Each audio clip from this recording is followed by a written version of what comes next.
Everything that we do has to have a title. The title is People of God, Be Encouraged. People of God, be encouraged. There's no time for a monologue. Here's the definition of a monologue: a long speech by one actor in a play or movie or as part of a theatrical or broadcast program. People of God, be encouraged. There's no time for a monologue. If you guys can see my screen, you'll see that in 1 week, the day of our banquet, SNAP benefits will not be available. SNAP benefits is a program that the government uses to pay children, poor people, and elderly people to eat, not to buy shoes. You can't use it for shoes. You can't use it for nails. You can't use it to pay your rent. Its sole purpose is to eat, and they're shutting that down. Cards will not work beginning November 1st. Use it or lose it. If you have money on there, use it by November the 1st, because the only way you can shut down something this large in scope is to just turn it off. So use your money or lose it. Recipients should plan ahead now and shop for needed items, the Department of Human Services said in a statement. People of God, be encouraged. There's no time for a monologue. Another piece of data. This year, in our administration, 400,000 Black women lost their jobs between February and July, with a more recent estimate. I ask Gemini this every month. This number just keeps growing. Basically, since this new administration took office, some of our more stable income households have been fragmented by loss of jobs due to the rollbacks of diversity, equity, and inclusion initiatives. Now, we're on a call of men. This says women. People of God, be encouraged. There's no time for a monologue. God has a formula. God has a formula. I need this to pop up. For 6,000 years, he's been watching humans, and he's noticed a pattern. When things are good, humans tend to forget about him. They tend to get into their own lives. We can measure this by something as simple as how often do you commune with God every day? Or do you commune with God every day? Or do you commune with God once a week in church, or maybe twice a year, Easter and Christmas? God notices sometimes I got to get people's attention. So the way I do that is through what's called a famine. He noticed throughout time that famine gets his people's attention. Not all people's attention, his people. At the end of the Old Testament, the very last book is Malachi, ends the Old Testament. And then after that, God didn't speak for 400 years until Jesus came in the book of Matthew. He went silent for 400 years. At the end of the Old Testament, God was fed up. It takes a long time for God to get fed up. God got fed up. And he started talking to these people that said, we're people of God. In modern times, we call that church. We call that Hebrew Israelites. We call that Nation of Islam. Now, some people don't do any of that. So I don't know. Those people call themselves spiritual or whatever. But God himself has rules for what it means to be a people of God. So I'm going to read this. In this book of Malachi, God says to millions and billions of people that he's been watching, will a man rob me? Yet you rob me. But you ask, how are we robbing you? In tithes and offerings, giving money to me, meaning that, back then they were farmers. They had sheep. So they were supposed to give some of their sheep to God, take it to the altar. None of us are farmers that I know of, at least not at this time. We work jobs for money. A tithe means 10%. God says, you're robbing me. You don't give me any of your money. All the money that you get, you spend it on yourself. You're under a curse, your whole nation, because you're robbing me. Bring the whole tithe into the storehouse, 10%, that there may be food in my house. Again, you can call it the church, Nation of Islam, Hebrew Israelite, whatever. But the purpose is people of God don't keep all of their money, their own money. they give some of it to God or to the church. God said, test me in this and see if I will not throw open the floodgates of heaven and pour out so much blessing that there will not be room enough to store it. So, people of God, be encouraged. Those of us that offer money to God, that don't keep all of the money for our own selves, this is a time for us to be encouraged. This is a time where God shows who he is. He says, watch this, test me. In a famine, I'm going to open the floodgates of heaven for you and pour out so much blessing there won't be room enough to receive it. I will prevent pests from devouring your crops, and the vines in your fields will not drop their fruit before it's ripe. Very important statement. In America right now, do we have crops? Not really. We go to the grocery store and get food. We go to McDonald's and get food.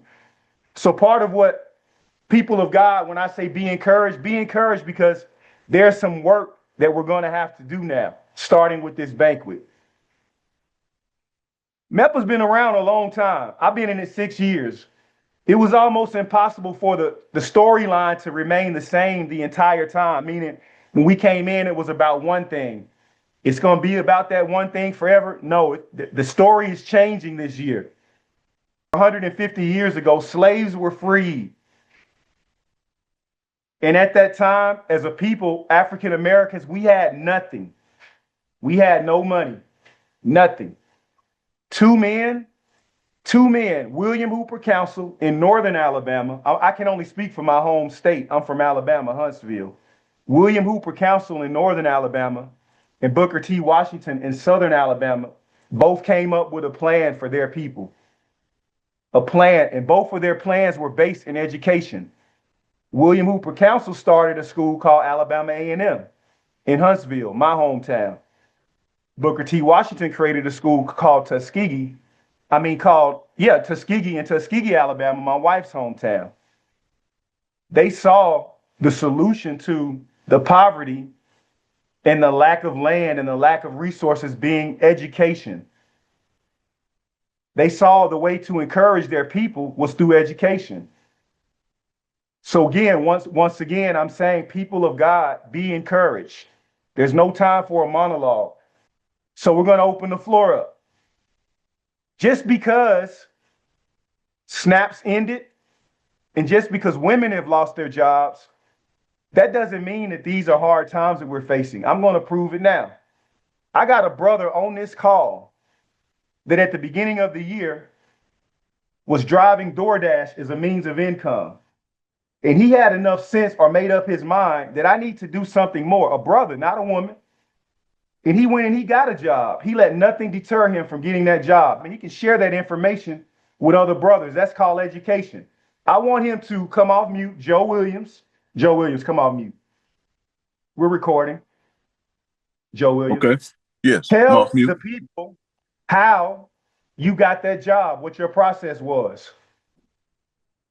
My process started out with networking. I started out, of course, I spruced up my resume. I was going through the traditional thing right now, which is like Indeed and other websites like Monster and so forth, and was sending out, wasn't getting no hits, was very consistent on that. So I changed up my form of approaching it. I started meeting people on a network level of face-to-face, asking people who do they know. Someone said, I know this company's hiring. And I filled out the app to where they were able to pull it. You have to go towards it. And it was a journey for me to do that, but I pushed through.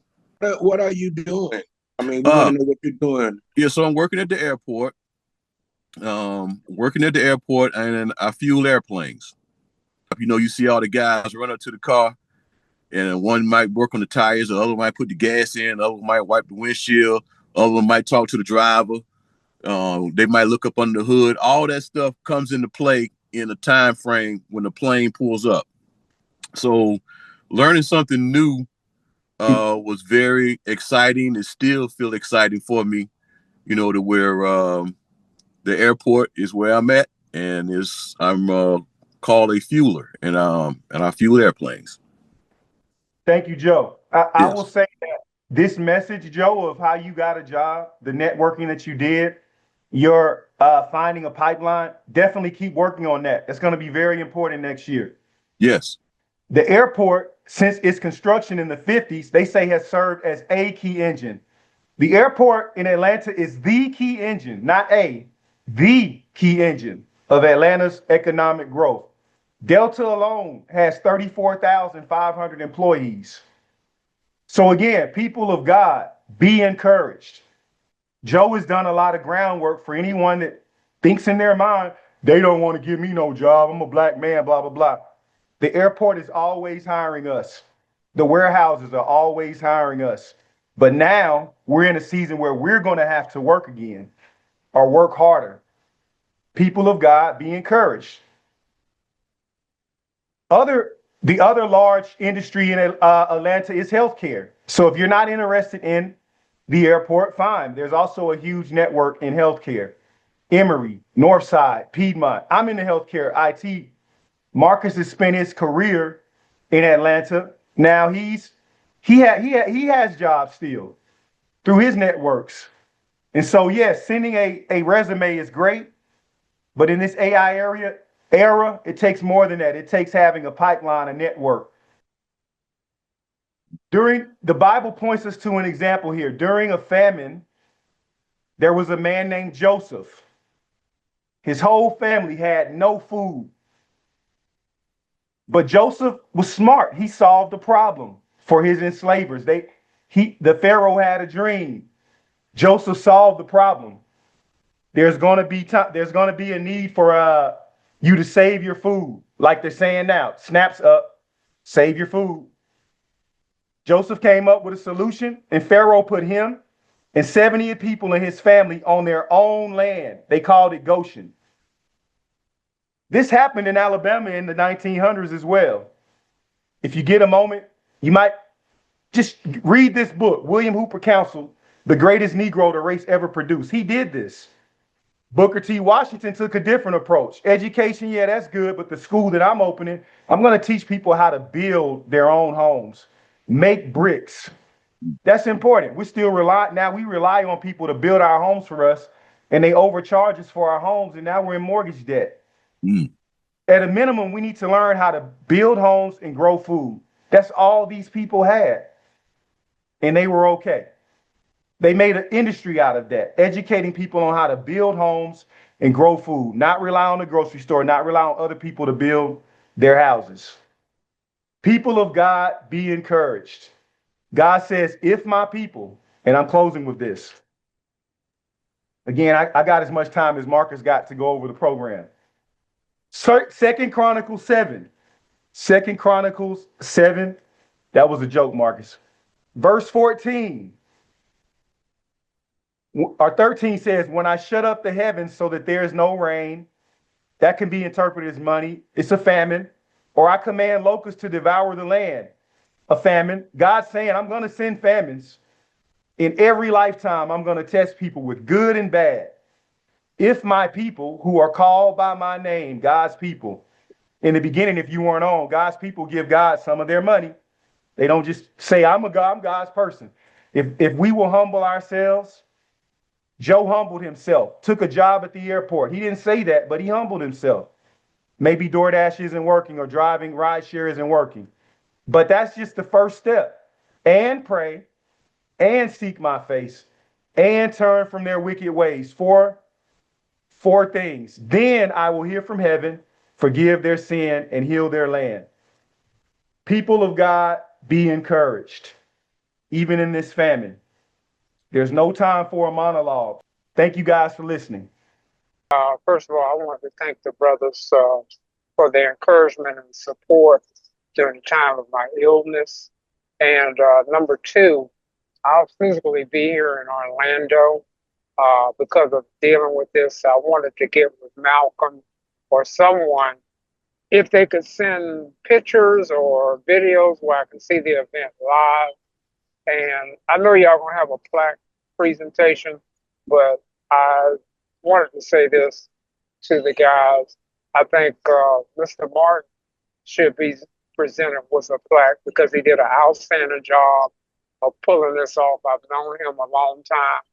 So once he puts his mind to something, he's relentless about getting it done. So I'm not surprised one way or the other. But I wanted to give you a special applause for pulling this together, especially with a group among men and making this banquet happen for encouragement among all of us.